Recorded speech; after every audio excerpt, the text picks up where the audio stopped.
होश में हो जाओ। यदि अभी तक पापाचरण से धन कमाया हो तो उसको ऐसी जगह दान कर दो जहां दूसरों की दवाइयां होती हो, दूसरों के कष्ट निवारण होते हो, दूसरों का उदर पोषण होता हो, वस्त्र आदि, गौओं का चारा आदि अगर हो अधर्म पूर्वक कमाया हो तो हटा देना, नहीं मरोगे तो दुर्गति होगी और जिंदा में परिवार को नाश कर देगा वो धन। लिख लो हमारे शब्द, जिंदा में जिनके लिए तुम एकत्रित किया उनका नाश करेगा, बुद्धि का नाश, स्वास्थ्य का नाश, तांडव मचाएगा घर में अधर्म का धन, और मरोगे तब कह रहे कि तुम्हारी दुर्गति कर देगा। वही अधर्म का कमाया धन या बैंक में रह जाएगा, उसका कमाने का जो कर्म था वो तुम्हारी दुर्गति कर देगा। महाराज अत्रि कह रहे हैं तस्मान ग्राह्य में वही तत् सुखमानंत्यमिच्छता, इसलिए परम सुख प्राप्ति के लिए अधर्म पूर्वक धन कमाने की इच्छा मत करो। अनंत महिमा में भगवान ने धर्म की स्थापना की, पहले धर्म फिर धन, धर्म अर्थ काम मोक्ष, पहले धर्म, धर्म को आगे रख करके धन कमाओ। पहले था चाहे प्राण चले जाएं धर्म नहीं जाना चाहिए। देखा महापुरुषों को, गुरुजनों को प्राणों की बाजी लगा दी, शहीद हो गए अपने राष्ट्र पर, अपने धर्म पर, अपने भगवत भाव पर। परः पराणाम पुरुषो यस्य तुष्टो जनार्दनः सा प्राप्नोत्यक्षयम् स्थानमेतत् सत्यम मयोदितम्। इस माया से परे परमात्मा है, वह परम पुरुष जनार्दन श्री कृष्ण जिस कार्य से जिससे संतुष्ट हो गया वही परम सुखी, वही परम धनवान, वही अक्षय पद को प्राप्त करता है। मैं सत्य सत्य सत्य कहता हूं। इसलिए मानव जीवन प्राप्त करके धर्म का आचरण करो। धर्म के द्वारा संपादित किया हुआ तुम्हारा जीवन, जितने भी कर्म, वो तुम्हें महासुख प्रदान करेंगे। ना गुणान गुणिनो हंति स्तौति मंद गुणानपि नान्य दोषेषु रमते सानसूया प्रकीर्तिताः। जब कभी किसी गुणी की तुम्हारे सामने प्रशंसा होने लगे तो खंडन मत करना, किसी के गुणों का खंडन मत करो। और जब किसी के दोषों की चर्चा होने लगे तो कान में अंगुली डाल के वहां से चले जाओ। जब किसी की महिमा गाई जा रही हो तो आनंदित होकर सुनो, भगवान की विभूति है जिसका वर्णन हो रहा है। लेकिन जब किसी की निंदा की जा रही हो तो कान में अंगुली डाल के उस सभा से निकल जाओ, क्योंकि सभा में जो जो बैठा होगा उसको सबको पाप लगेगा। द्रौपदी जी को निर्वस्त्र करने का आदेश दुर्योधन ने दिया, उठ के चले जाना चाहिए। भीष्म जी को, द्रोणाचार्य जी को, अश्वत्थामा जी को, इन बड़े बड़े महापुरुषों को नहीं गए ना, नहीं रोका ना। कुछ भी हो, अगर भीष्म जी खड़े हो जाते तो किसी की ताकत थी बोले, परिणाम क्या हुआ? भगवान ने सबको मार के गिरवा दिया, सबको दंड भोगना पड़ा। जिस सभा में शास्त्र निंदा हो रही हो, संत निंदा हो रही, भगवत भक्त निंदा हो रही, धर्म की निंदा हो रही हो, आपकी सामर्थ्य तो उसकी जबान बंद कर दो, नहीं तो कान में अंगुली डालो, उठ के चले जाओ। उत्तम बात यही, कान में अंगुली डालो, उठ के चले जाओ, क्योंकि सामर्थ्य की बात कानून विरुद्ध हो जाएगी। कुछ भी करना कानून के विरुद्ध होगा। परस्मिन् बंधु वर्गे वा मित्रे द्वेष्ये रिपौ तथा आपन्ने रक्षितव्यम तु दयैषा परिकीर्तिताः। चाहे कोई पराया, चाहे कोई अपना हो, चाहे भाई हो, चाहे दुश्मन हो, यदि आप भक्त हैं तो आपका व्यवहार राग और वैर से रहित होना चाहिए। भाई के प्रति राग नहीं और दुश्मन के प्रति वैर नहीं।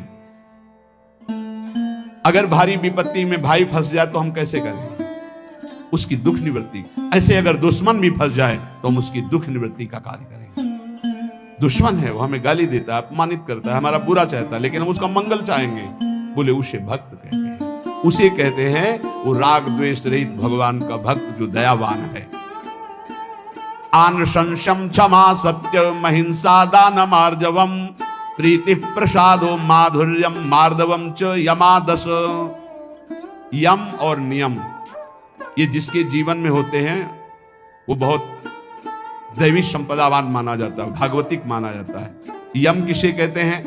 ये 10 होते हैं, यम 10 और नियम 10 होते हैं। यम पहला है आनुशंसम, अक्रूरता, किसी के प्रति भी क्रूर वचन, क्रूर व्यवहार बिल्कुल नहीं होना चाहिए। क्रूरता तब आती है जब हमारे विपरीत कोई व्यवहार करता है, तब उसके बोलने की क्रूरता हो जाती है, चेष्टा में क्रूरता हो जाती है, हृदय में क्रूरता हो जाती है, अचानक आक्रमण होता है। अगर संबोधन करके आवे कि तुम्हारी परीक्षा हो रही तो शायद साधक सावधान हो जाए, पर अचानक आक्रमण माया का होता है। वो संभल ही नहीं पाता कि मेरी परीक्षा हो रही, और वो क्रूर बोल देता है, क्रूर कर्म कर देता है, क्रूर चिंतन कर देता है। इसका मतलब यम कमजोर है, यम नियम में वो कमजोर है। पहला यम है अक्रूरता, न वाणी में क्रूरता हो, न शरीर में चेष्टाओं में क्रूरता हो, न मन में क्रूरता हो, अक्रूरता। दूसरा है क्षमा, सबसे बड़ा बल है क्षमा। कोई कितना भी कैसा भी व्यवहार करे, क्षमा बल से उसे जीत लेना चाहिए।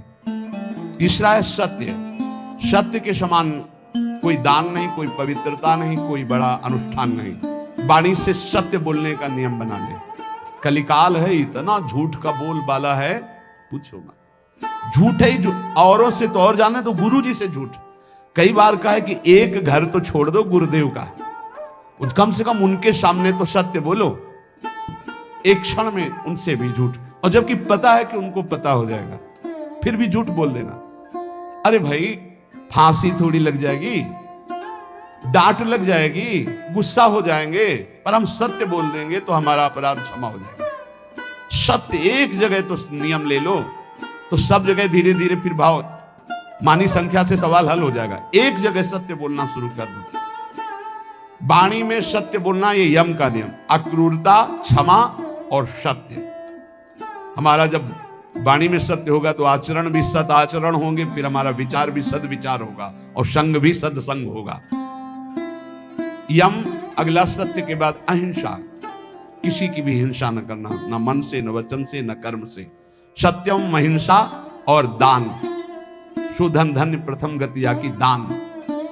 बस दान का तात्पर्य इतना ही समझ लो, अहंकार रहित त्वदीयम वस्तु गोविंदम तुभ्यमेव समर्पये। हे प्रभु, आपके द्वारा दी हुई वस्तु तो ये परिवार से थोड़ा, हमारे परिवार भर के लिए इतना प्रयोग हो गया, 10 रुपया बढ़े, बस ऐसा। ये हमने कहीं नहीं सुना। गरीब आदमी अगर एक बछिया दान करता है तो एक राजा 1 करोड़ गाय दान करे स्वर्णिम आभूषणों से अलंकृत करके, तो उस गरीब आदमी की बछिया के बराबर नहीं होगा। ध्यान रखना, जो गरीब होकर के दान करता है उसका विशेष महत्व होता है। उसकी 4 रोटी उसके पूरे जीवन के कमाई मेहनत से, और तुम 4 करोड़ ऐसे, उसकी रोटी के बराबर नहीं हो सकता है। इसलिए दान का विशेष महत्व धर्म द्वारा कमाया। जैसे एक बार हमने सत्संग में बताया था दान के विषय में, सेतुआ यज्ञ का मुदगल ऋषि, वो कभी किसी से दान नहीं लेते थे, तो शीलोंच वृत्ति के द्वारा वो अपना उदर पोषण करते। सील कहते हैं जो किसान अपना खेतों से अन्न का अधिकार ले चुका है, अब वो ऐसे खेत, उनमें जो दाने बाली पड़ा है उसे बिन लेना। उंच कहते हैं जो बाजार में जहां अन्न की बाजार लगी वो उठ चुकी है, इसके बाद जो दाने गिरे उनको उठा लेना। तो वो ऐसे 2-4 किलो सब मिलाकर के होता होगा। उससे 12 महीना सतुआ बना लेते थे, और उसको थोड़ा थोड़ा 12 महीना, और उसी से तप करते थे। एक दिन वो सतुआ पिसा के रखे ही कि इतने में परीक्षार्थ के लिए भगवान अतिथि रूप में, बहुत भूखा हूं हे ऋषि, क्या हमारे उदर पोषण की व्यवस्था हो सकती है? तो उनका हाँ, तो साल भर के लिए सतुआ एकत्रित ही किया। वो परोसते गए, वो पाते गए, और पूरा साल भर के लिए जो एकत्रित किया था वो सब सतुआ पा गए, चाट चाट के पा लिया कुछ। तो उनका भगवान पूरे साल की व्यवस्था इतनी, जब इसके आगे तो है ही नहीं। तो उनका चलो हम छक भी गए हैं बहुत, और डकार ली।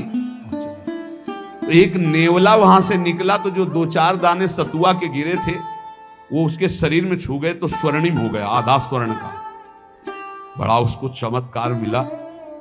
तो जब सुना महाराज युधिष्ठिर की राजसूय यज्ञ हो रही, इतनी बड़ी ब्रह्मा शंकर आदि बड़े बड़े महापुरुष, स्वयं भगवान सच्चिदानंद श्री कृष्ण द्वैपायन व्यास देव जी सब विराज, तो नेवला पूरी पंगतों में लौटता हुआ घूमता, कहीं स्वर्ण का नहीं हुआ। तो भगवान श्री कृष्ण के पास से निकलकर महाराज युधिष्ठिर वहीं बैठे थे। कहा महाराज तुम्हारी यज्ञ मुद्गल ऋषि की सतुआ यज्ञ के बराबर भी नहीं है। तो भगवान श्री कृष्ण ने कहा ऐसा क्यों कह रहे हो? आज तक किसी चक्रवर्ती सम्राट ने ऐसी यज्ञ नहीं की जिसमें स्वयं मैं विराजमान हूं और सब मेरी विभूतियां विराजमान है और सब शास्त्रीय पद्धति से हो रही। तुम ऐसी निंदा क्यों कर रहे हो महाराज राजसूय यज्ञ की, युधिष्ठिर की। तब उन्होंने पूरी कथा सुनाई कि सतुआ यज्ञ वाली। बोले महाराज मैं पूरा लौट के देख लिया, एक रुआ भी सोने का नहीं हुआ, तो हुआ ना आपकी यज्ञ उनसे छोटी। तो भगवान ने कहा हाँ, मुदगल ऋषि की सतुआ यज्ञ के बराबर तो राजसूय यज्ञ है। क्यों? वो अकिंचन, प्रतिग्रह रहित। तो यहां कह रहे दान शब्द मुदगल ऋषि का जोर का हुआ, जो धर्म के द्वारा मेहनत करके कमाता है। जब कोई राधा बाबा से कभी कोई दक्षिणा देने की बात आई, एक बार राधा बाबा ने भागवत सुना तो कहा भाई भागवताचार्य को दक्षिणा देनी चाहिए, कोई दक्षिणा देगा? पर धर्म की कमाई का, अगर पाप की कमाई का दिया तो समझ ले किसी की जेब में। एक जो घास खोदना सेवा करना, तो उसने कहा बाबा 50 पैसा या 100 रुपया हम दे सकते हैं। बोले हाँ बस इतना ही काफी है। बाबा ने लिया और कहा भागवताचार्य जी से ये दक्षिणा। वो तो केवल बाबा को प्रसन्न करने के लिए सुनाने आए थे, उनका अर्थ से कोई मतलब नहीं।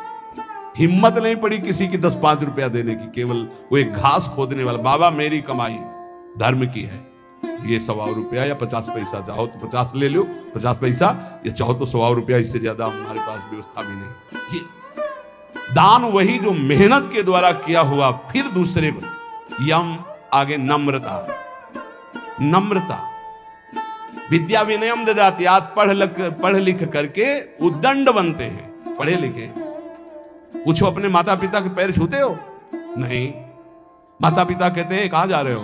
बोले आप अपना देखो, हम स्वतंत्र हैं, हमारा जीवन अपना, हम जो कर रहे हैं वो तुम्हारा अधिकार नहीं। ये है विद्या, ये है विनयम ददाति, ये है विनय।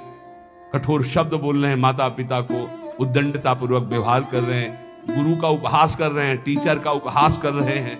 बच्चों को देखो ना, टीचर का उपहास कर रहे हैं। नम्रता विद्या से आती है। विद्या विनयम ददाति। पढ़ना लिखना ये तभी सार्थक है जब विनय आ जाए। उल्टा हो रहा है, जितना विद्या घमंड बढ़ता चला जा रहा है, अहंकार बढ़ता चला। विद्या रूप महत्व कुल धन जौवन अभिमान, कुछ नहीं मिला, कोई विद्या नहीं। जो जितना विवेकवान वे, जितना विद्यावान उतना विनयी पाया गया, घमंडी नहीं पाया गया। उल्टा होता है। क्यों उल्टा होता है? क्योंकि गुरुजनों के चरणों में बैठकर विद्या नहीं ली गई। इसीलिए पहले गुरुकुलों में भेजा था महापुरुषों के समीप, कि वहां विद्या विनय प्रदान करती थी। रजोगुण रहित जीवन, ऋषियों के समुदाय में एक भागवतिक वातावरण। नम्रता। फिर है सबसे प्रीति। सब जीवन सुख प्रीति रीति निभाता अपनी, सबसे प्रेम का व्यवहार, लेकिन निष्काम, किसी से कोई कामना नहीं। फिर यम में आता है प्रसन्नता। संतुष्टायन के व्यवहार स्थिति में तुम्हारा मन प्रसन्न होना चाहिए। फिर मधुर वाणी, जब बोलो हंसी बोले बहुमान दे, परुख वचन का बहु न कहाए। और कोमलता, हृदय बड़ा कोमल होना चाहिए। ये 10 लक्षण यम कहलाते हैं। कहा जाता है ना, यम नियमों का पालन करने से ही भगवत प्राप्ति होती है। तो अक्रूरता, क्षमा, सत्य, अहिंसा, दान, नम्रता, प्रीति, प्रसन्नता, मधुरवाणी, कोमलता, ये 10 यम हैं और ये 10 नियम हैं। शरीर की पवित्रता, वस्त्र की पवित्रता और मन की पवित्रता, तीनों पवित्र होने चाहिए। बिल्कुल ऐसे पशुतावरे। हाथ कोई धो ले तो बड़ी बात है, पहले जल लेके कर। साधु लंगोटा, सोटा, कमंडल, ये बिल्कुल अब इतना वीआईपी है कि कमंडल रखना बेइज्जती की बात हो जाएगी ना। बाबा जी कमंडल कैसे? कमंडल है, डंडा है, बंधा लंगोटा है। काछ वाछ मन निश्चल राखे, धन धन जननी तेरी। रास्ते में लोग शंका लगी तो कैसे हो गए? आचमन करना है, मूत्रेंद्रिय का प्रक्षालन करके, हस्त प्रक्षालन करके, आचमन करके, तप है पवित्रता का। ऐसा पूरा शुद्ध वातावरण, शरीर पवित्र, वस्त्र पवित्र, मन पवित्र। नियम, सबसे पहला नियम पवित्रता। शरीर पवित्र, वस्त्र पवित्र, विचार पवित्र, कितना बढ़िया जीवन होता। दूसरा नियम में है यज्ञ। तो यज्ञानाम जप यज्ञ, उसमें सबसे बड़ी यज्ञ है जप यज्ञ। राधा राधा राधा, नियम ले लो जप यज्ञ का। नियम में तीसरा है तप। अपने धर्म का पालन करते हुए जो आपको कष्ट मिलता है उसको सहना तपस्या कहते हैं। जैसे आप प्रातःकालीन बेला में प्रातःकाल इनके अर्धरात्रि वेला में जगते हैं। प्रातःकाल तो 4 बजे से होता है, यहाँ तो अखंड कीर्तन ही चलता रहता है। पर रोड में हम जब 2 सवा 2 बजे उतरते हैं तो 10-20 हजार लोग खड़े होते हैं और सब साधक जन सेवा में रहते हैं। तो इसका मतलब 1 बजे जगे होंगे, तब तो वहां सेवा में पहुंचे। और वो लोग तो हो सकता है कोई 12 बजे से खड़ा हो, कोई 11 बजे से, कोई 1 बजे से। अब जो नींद नहीं लिया, जो कष्ट से, इसे तपस्या के, इससे पाप क्षीण होते हैं, इससे बहुत लाभ प्राप्त होता है। ये बाहरी तपस्या है। समय से स्नान करना, चाहे गर्मी हो चाहे सर्दी हो, समय से अपनी दिनचर्या में आना, चाहे जितना कष्ट हो, ये बाह्य तपस्या में होता है। भोजन आदि ना मिल पाना, फिर भी अपनी दिनचर्या करना। और आंतरिक तपस्या मानी जाती है काम क्रोध लोभ आदि को सहना, इनको सहना आंतरिक तपस्या कहे। इन तपस्याओं के अलावा और भी बहुत सी तपस्याओं का वर्णन, पर वो खास बात नहीं। आए हुए वेग को सह जाए सो महात्मा, काम के वेग को, क्रोध के, लोभ के, मोह के वेग को जो सह जाए, ये सबसे बड़ी तपस्या। नियम पवित्रता, नियम जप, नियम तप, कष्ट सहने का स्वभाव, नियम दूसरों को सुख देने का स्वभाव। आओ बैठो, मृदु भाषण। आप जल पिएंगे? अच्छा, श्री जी का कुछ भोग लगा, आप थोड़ा प्रसाद पा लीजिए। मृदु व्यवहार, सरल व्यवहार। स्वाध्याय नियम, आपका नियम होना चाहिए स्वाध्याय का। इन नियम के अंतर्गत आते स्वाध्याय, नियम पूर्वक। और नियम जनेन्द्री का निग्रह अर्थात ब्रह्मचर्य। नियम में ब्रह्मचर्य व्रत बहुत जोर की बात है। गृहस्थ है तो संयम पूर्वक विरक्त है। जनेन्द्री का संयम ब्रह्मचर्य और मौन व्रत, वाणी का मौन व्रत, ये नियम। और अल्पाहार का नियम या उपवास का नियम। बहुत बड़ा भजन में इसका प्रभाव पड़ता है। आपका अधिक भोजन पाने से जो भजन में शक्ति लगनी चाहिए वो भोजन पचाने में लगती, इसलिए भजन में रुचि नहीं होगी। ध्यान रखना, या तो अल्पाहार और या फिर कभी कभी उपवास, पर सेवा नहीं छोड़ना। श्री सुदामा दास जी महाराज सुदामा कुटी के स्वयं आटा मांग कर लाते, स्वयं उपला बिनते, फिर रोटियां बनाते, फिर संतों को पवाते। उनकी मेहनत ऐसा रंग लाई कि तब से लेके आज तक शास्त्रों संतों की सेवा ऐसे होती रहती है। अपरिचित कोई भी संत जाए, पाए और बना रहे। बारंडा बड़े बड़े बने, आसन लगाए, 10-5 दिन खाए पिए पड़ा रहे। आज भी वो सेवा चल रही। संत सेवा अगर मिल जाए, परोसना है, पत्तल उठाना है, पोछा लगा, ये अहोभाग्य समझा जाए। इसको ऐसा ना समझा जाए कि एकांत में बैठकर भजन करना ज्यादा अच्छा है, लेकिन इनके बीच नहीं। मन की गति को संभाल पाना बहुत कठिन है। आज एकांत के लिए भजन के लिए कर रहा है, कल एकांत के लिए भोग के लिए कहेगा, इसका कोई विश्वास नहीं। गुरु प्रदत्त दिनचर्या को कभी ना तोड़ा जाए। और 10 वर्ष एक ही दिनचर्या चलाई जाए, मन शांत हो जाएगा, अपने आप देख लेना। ये नियम है। अल्पाहार नियम बना लो अल्पाहार का। एक साधु की, साधक की दिनचर्या भोजन की होनी चाहिए। इतनी रोटी, इतना चावल, इतनी सब्जी, इतना दाल, नियम है, उतना ही पाना है। कुछ भी हो, अच्छे से अच्छा पदार्थ हो, एक नियमावली भोजन की होनी चाहिए। और स्नान 3 बार, ब्रह्मचारी 3 बार स्नान होना ही चाहिए। 24 घंटे में 3 बार स्नान। वो शरीर सुख के लिए नहीं, जैसे अब सोने जा रहे हैं तो कोई स्नान करते हैं, नहीं, कदापि नहीं, दिनचर्या के विरुद्ध नहीं। एक प्रातः जो अभी 1:30-2 बजे हुआ, और एक पुनः अगर आपका दिनचर्या का क्रम में 8 बजे, 9 बजे, 10 बजे जैसे स्नान का हो, फिर एक सायं 4 बजे, 5 बजे, बस। अपने का तो 2-3 घंटे बाद ही पुनः स्नान होता है, फिर सायं होता है। 3 स्नान जीवन हो गए, 3 स्नान जीवन। अगर कहीं पेट खराब हो गया तो जय बार फिर अर्ध स्नान करना ही करना है। ये 10 नियम और 10 यम ये साधक के जीवन में होने ही चाहिए। नियम पवित्रता का, जप का, तप का अर्थात कष्ट सहने का, दूसरों को सुख देने का, स्वाध्याय करने का, ब्रह्मचर्य का, मौन का, उपवास का, स्नान का, ये नियम होने चाहिए। नियम होने चाहिए। इसमें ये नहीं देखा जाता है स्नान का कि शौच लगी है तो ठीक है, शौच नहीं लगी तो चलो नहीं करते स्नान, इसका नहीं। एक नियम अपने लोगों की दिनचर्या रही, यहां तो बाथरूम शौचालय गंगा किनारे, जब शीत वायु चल रही तब 3 बार स्नान, और पूरी जटाओं के सहित। ये जो घंटों जटाओं से गंगा जल गिरता रहता था, ऐसे टपकता रहता, पूरा शरीर कांपता रहता। वहां ये थोड़ी देखना है कि शरीर को क्या हो रहा है, आप भगवत प्राप्ति कर रहे हैं। आगे कह रहे हैं महर्षि विश्वामित्र जी की वाणी, निज अनुभव कह रहे हैं, कामम कामाय मानस्य यदि कामः समृद्ध्यति अथैनम अपरः कामो भूयो विद्यति बाणवत। ये भाई सबसे ज्यादा पतन का कार्य होता है काम भोग। ये ऐसा विकल कर देता है भोग के लिए कि सब प्राणी को पशु पक्षी मनुष्य देवता कोई भी ये सब विकल कर देता है कि रुक पाना बहुत कठिन होता है। फिर जहां उसको भोगा गया तो उसकी नवीन कामना, फिर नवीन कामना, फिर नवीन कामना। यदि कामा समध्यति तो अथैनम अपरः कामो भूयो विद्यति बाणवत। बाण के समान हृदय को बेधता रहता है काम, बार बार बार बार। इसलिए जिसको काम वेदना पर शांति प्राप्त करनी तो उसे भोगना बंद करना पड़ेगा। जैसे कुम्हार अपनी मटकी को खूब ठोक बजा के देख लेता है कहीं से टूटी तो नहीं, तब बाजार में रखता है। ऐसे ही भगवान और गुरुजन ठोक बजा के देख लेते हैं बिल्कुल पक्का, जा अब जा, तुझे माया त्रिभुवन में त्रिकाल में भी कभी परास्त नहीं कर सकती। देखो एक चीज ध्यान रखना, गुरुजनों की आंतरिक वृत्ति को पहचानना चाहिए, इनकी इच्छा क्या है, गुरुजनों की इच्छा को समझो। जैसे भगवान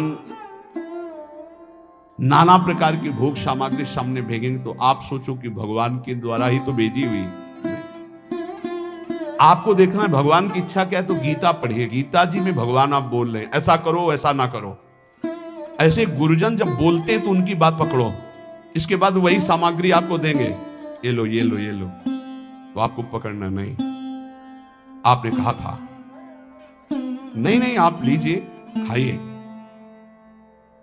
आप कह तो रहे लेकिन आपने कहा था कि नहीं खाना, तो हम ही कह रहे हैं खाइए। हमें लगता है आपने कहा था कि नहीं खाना तो हमें नहीं खाना चाहिए।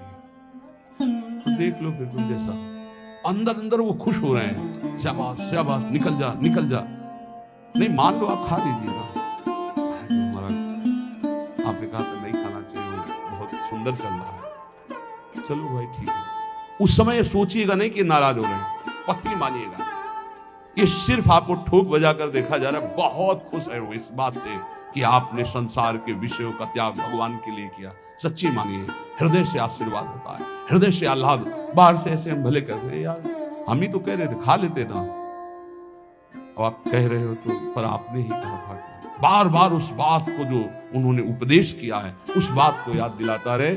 उससे क्या होगा, आप परिपक्व हो जाएंगे। कभी ये मत समझ लो जैसे आद्य गुरु भगवान शंकराचार्य जी मछली खाए तो और लोगों ने मछली, जो शिष्य थे, फिर कांच पिया, तो उनकी सामर्थ्य के बराबर हमारी सामर्थ्य। वो जो बोल रहे हैं उसको पकड़ो।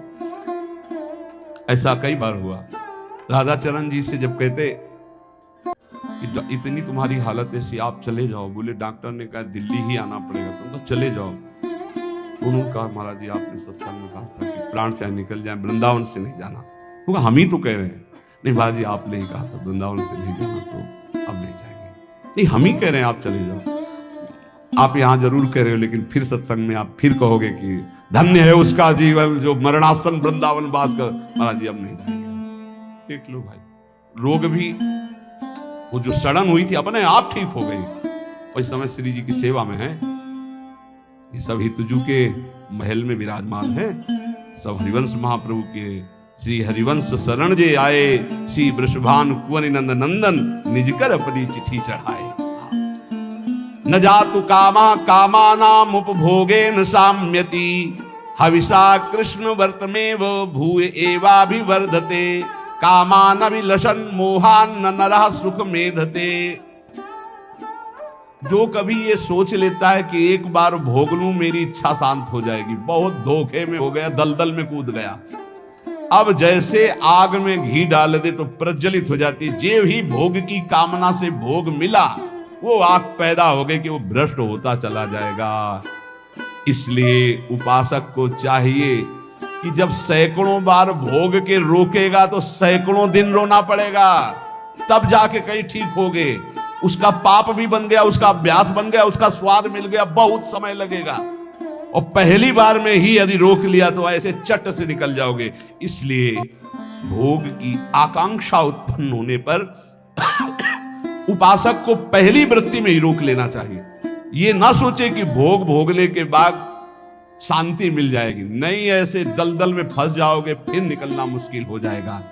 इसलिए सत्य नार कहा प्रतपति सत्य तिष्ठति मेदिनी।